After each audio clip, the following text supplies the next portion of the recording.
ઝઘડિયાના social મીડિયામાં આદિવાસી સમાજ વિશે ઘૃણાસ્પદ, અપમાનજનક તેમજ નક્સલી શબ્દનો ઉપયોગ કરતા વ્યક્તિ સામે પગલાં ભરવાની માંગ કરવામાં આવી છે।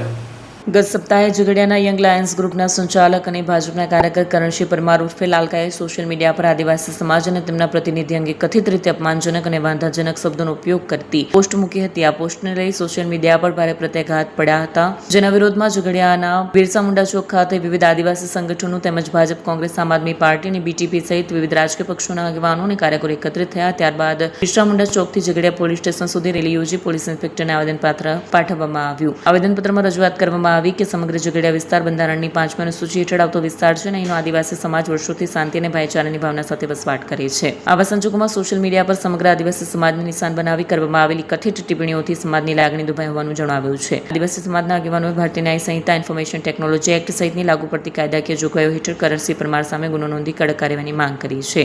જો યોગ્ય કાર્યવાહી નહીં કરવામાં આવે તો સમગ્ર આદિવાસી સમાજ કાયદાના દાયરામાં રહી આગળના આંદોલનાત્મક કાર્યક્રમો હાથ ધરશે। આદિવાસી ઉલગલાન જિંદાબાદ। આજ રોજ જે 2 દિવસ 3 દિવસ અગાઉ જે ઝઘડિયાના રહેવાસી છે કરણસિંહ પરમાર, એમને જે નક્સલવાદી કહીને જે સંબોધન કર્યું છે, મારે ઝઘડિયાના તમામ દુકાનદારોને પૂછવું છે કે ભાઈ કોઈ આદિવાસીએ કોઈને લૂંટા છે કે કરણસિંહને બી મારે પૂછવું કે કયા આદિવાસી તમારા ઘરે આવીને તમારા ઘરને લૂંટી ગઈ હોય કે તમને કોઈ તમારી પ્રાઇવેટ પ્રોપર્ટીને નુકસાન પહોંચાડ્યું હોય કે કોઈ બી સરકારી સંપત્તિને આદિવાસીઓએ નુકસાન પહોંચાડ્યું હોય। નક્સલવાદ એટલે શું એની પરિભાષા આજે એનો જવાબ અમને જોઈએ, કેમ કે વાળે ઘડી આ વિસ્તારમાં અમને શિડ્યુલ એરિયામાં રહેવાનું, શિડ્યુલ એરિયાના લોકો જોડે રહેવાનું, શિડ્યુલ એરિયાના આદિવાસીઓ જોડે એની પર જીવવાનું, એ જ સમાજના લોકોને નક્સલવાદી કહેવાના એ બિલકુલ અયોગ્ય છે।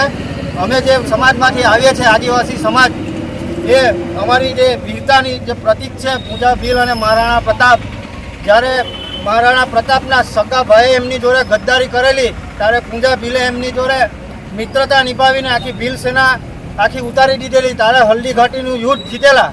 પણ આ કરણસિંહ એ ગદ્દાર છે, જે ગદ્દાર મહારાણા પ્રતાપના ભાઈએ જે ગદ્દારી કરેલી એમાંનું આ ગદ્દાર છે। એટલે અમે પોલીસ તંત્ર પાસે વિનંતી કરીએ છીએ કે આવા અસામાજિક તત્વો પર કાયદેસરની કાર્યવાહી કરે, કેમ કે આ ઝઘડિયાની શાંતિ ડહોળવાનું કામ કર્યું છે। ઝઘડિયાની અંદર અમે તમામ સમાજના એસટી, એસસી, ઓબીસી, માઇનોરિટી અમે તમામ સમાજના લોકો રહીએ છીએ, ભાઈચારાથી રહીએ છીએ।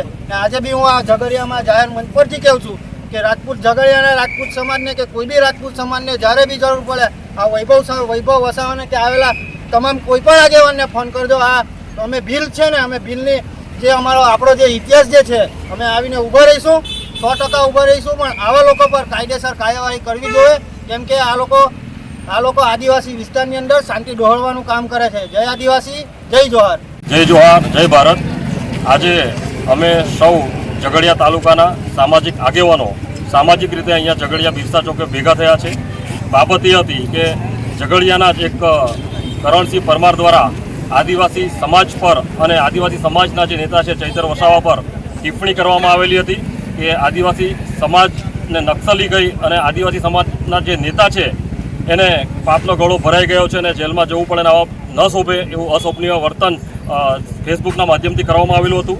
અમે આદિવાસી સમાજના લોકો વર્ષોથી આર્ટિકલ 244(1) અંતર્ગત અહીંયા આદિવાસી વિસ્તારમાં વર્ષોથી રહીએ છીએ।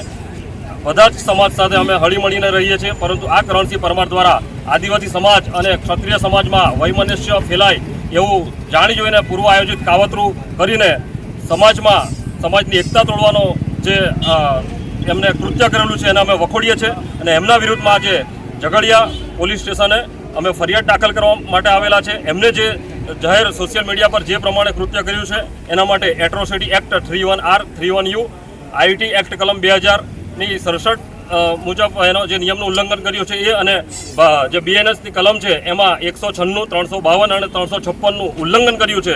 તો એ પ્રમાણે કાયદાકીય રીતે એમના પર સત્તાવાર એફઆઈઆર કરવામાં આવે।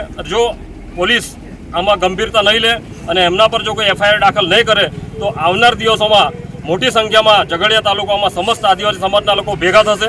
વારંવાર આવા અમુક લોકોને આદિવાસી સમાજ પર ટિપ્પણી કરવાની ટેવ પડી ગઈ છે।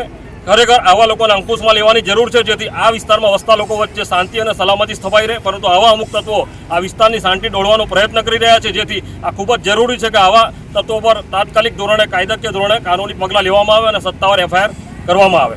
જય આદિવાસી, જય જોહાર. 2 દિવસ અગાઉ કરણસિંહ પરમાર નામક યુવકે જે અમારા આદિવાસી સમાજના સામાજિક લડવાયક છે એમના વિરોધમાં એમને જે નક્સલવાદી કહીને એમનું જે અપમાન કર્યું છે એમનું એકલું અપમાન નથી, સમગ્ર સમાજનું અપમાન છે. અમે આદિવાસીઓ સંવિધાનમાં માનનારા લોકો છે. અમે આદિવાસીઓ અમારા રીતિ રિવાજ પરંપરાથી જીવવાવાળા લોકો છે. ત્યારે આજે ઝઘડિયા તાલુકો હોય કે વાલિયા તાલુકો હોય કે નેત્રંગ તાલુકો હોય, સમગ્ર તાલુકામાં અમે આદિવાસી અને બીજા અન્ય સમુદાય જે બધા ભાઈચારાની લાગણીથી રહેતા છે. ત્યારે આવા લોકો જે અશાંતિ ફેલાવવાનો પ્રયાસ કરે છે એવા લોકો પર કાયદેસરની કાર્યવાહી કરવામાં આવે.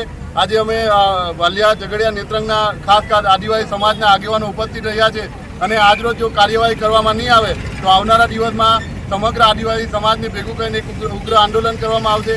અને ખાસ તો આપણે એવું કહીએ કે જ્યારે આદિવાસી સમાજ અને રજપૂત સમાજની ભાઈચારાની વાત કરીએ તો ત્યારે પૂંજા ભીલ અને મહારાણા પ્રતાપનો દાખલો પણ તમે લઈ શકો છો.